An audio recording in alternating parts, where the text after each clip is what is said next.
chaotic few days, hasn't it? Hey guys, it's Lauren here and welcome back to my YouTube channel.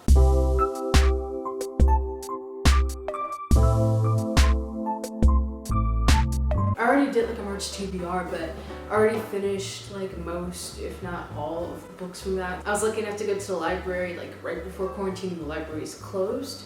So I decided I'd share with you guys what I was reading during quarantine, because I know a lot of us just have been looking for like what to read now that we have like the time to. I haven't read most of these books yet, so it's like new to me too, but it's what I'm gonna be reading at my time. So if any of them sound interesting, you could probably get it on Kindle if you can't access your library. Or if you want to buy any of these books, you could probably buy it from like your local bookstores if they're doing what my local bookstore is doing, and you're doing like free shipping on all books. You could just purchase it, so I could like drop it off at your house. So that's not a little commercial, like I don't even know why. It's not like I'm sponsored or anything. Without any further ado, let's just get right into it. Alright, so the first book I'm just gonna show you guys, The Hand on the Wall by Maureen Johnson. And this is a truly devious novel. It is the last and third installment in the truly devious series. I read the first two earlier in March, before all the chaos happened, and I just fell in love with it. I never used to be a big fan of mystery and like suspense and like crime books, but somehow Maureen Johnson made me like love them. So I don't know, maybe I'll like start getting into them more because of this book series. Without spoiling too much, because yeah, this is the third installment. The synopsis from the first book is that Stevie Bell is this detective-loving teenage girl, and she gets accepted to go to this really prestigious academy, Ellington Academy, which is founded by Albert Ellington. This big murder mystery that happened in the past actually concerned the founder of the school, Albert Ellington, and he lost his wife and his daughter because of this criminal, truly devious, that like kind of like kidnaps them, holds them for ransom, and eventually kills them off. So basically, like, it's been a cold case. They couldn't figure out who did it, but Stevie Bell, after being admitted into school, makes it her mission at that school in order to figure out the cold case. And while she's doing that, she's kind of trying to like find her place at the school, make friends, like juggle her curriculum.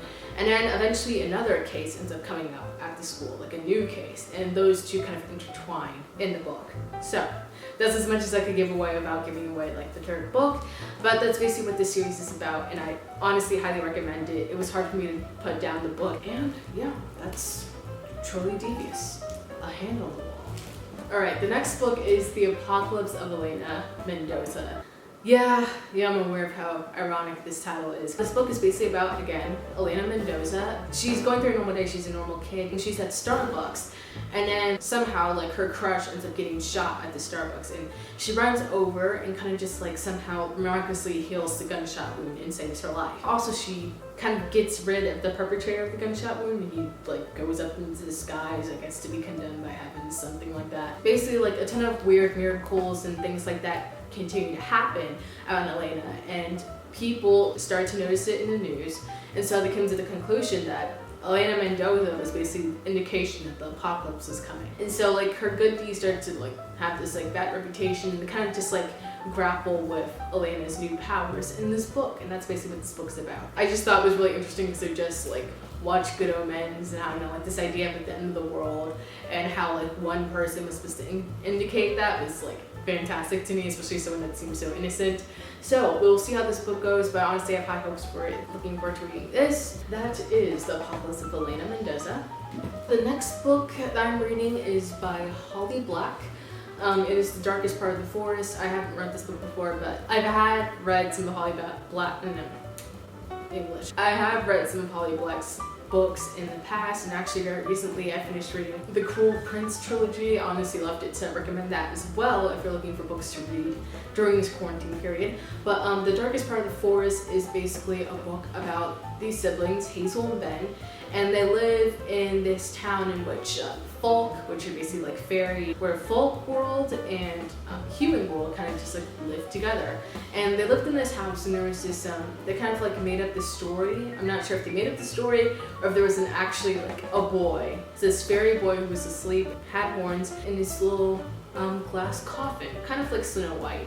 And Hazel and Ben kind of just like dreamed and made up the story in which they were kind of like knights of this fairy boy, and they were supposed to protect him with their lives, and it was kind of this adorable little tale. But like as they grow older, Hazel kind of like gets tired of the story. Eventually the horned boy wakes up, and then they kind of like commence on this journey to, honestly, who knows where. It sounded really like intriguing to me. I'm excited to see where this goes because I was so into The Cruel Prince. Like I said before, I recently read the series and I loved it. So I was excited to get back into the fairy world with Holly Black. That is The Darkest Part of the Forest. The next book I got because, yeah, I'm super into romance, and this book, Meet Cute, is by basically a ton of authors that I don't know, but because the premise of the book was so like cute and interesting to me, I decided to pick it up anyway because like why not? Meet Cute is basically a book about a ton of couples that kind of like meet each other and they're just cute meetings. You know, it's like those kind of stories where like, you know, like two people, they run into each other on the street and they just so happen to have a lot in common. This is basically just a series of stories in which they meet in a cute manner. Who doesn't like good meetup stories? Who doesn't like the beginnings of like an amazing dramatic romance? Yeah, that is Meet Cute. Alright, the next book I'm going to read is by the legendary John Green. It is Turtles All the Way Down. And basically it's the story of this girl, hold on because I forgot her name, Aza, something like that. Aza is also this kind of investigative person. Aza is pursuing this case that involves a fugitive billionaire that goes by the name of Russell Pickett, and yeah, she does that with her best friend. Basically, they're trying to like figure out what's going on with that fugitive, along with his son, David. And I think David goes to their school, and I don't know, there's probably gonna be some love story in it because it's John Green. Probably be another heartwarming thing, something that pulls your heartstrings, you know, distract you from the wiles of the world. So, yeah, that is Turtles All the Way Down by John Green. The next book I want to read that I haven't gotten to yet was actually in my March TBR, so it is Red Alert by James Patterson. It's basically this story about these two detectives trying to figure out who's behind the recent bombings in New York City that have been targeting New York's elite. It ends up being one of the biggest like crimes that they've had to deal with so far. And this is actually like a series of books. I haven't read James Patterson in a while, and I thought I'd pick this up and read this. And yeah, maybe like because of the Trilling TV series, I was more willing to read a mystery or a crime mystery. So that's what caused me to pick this up. But it's James Patterson. He's one of the greatest writers of our lifetime so far. So I am looking forward to reading this. So there's that. And finally, I'm going to read Harry Potter. There was this bookstore sale thing going on my campus before we had to leave, of course, and it was by a local bookstore, and I managed to find these Harry Potter copies, and I got both of them for $9. So it was a deal. I managed to find Harry Potter and the Prisoner of Azkaban. I remember reading this book when I was a kid and loving it, and honestly I feel like I need a little bit of like childhood nostalgia at this time. I don't know, I just wanted to flash back to good times. And then I also have Harry Potter and the Order of the Phoenix, in which Harry's kind of acting like a little whiny bitch, and then also our dear friend Sirius like dies.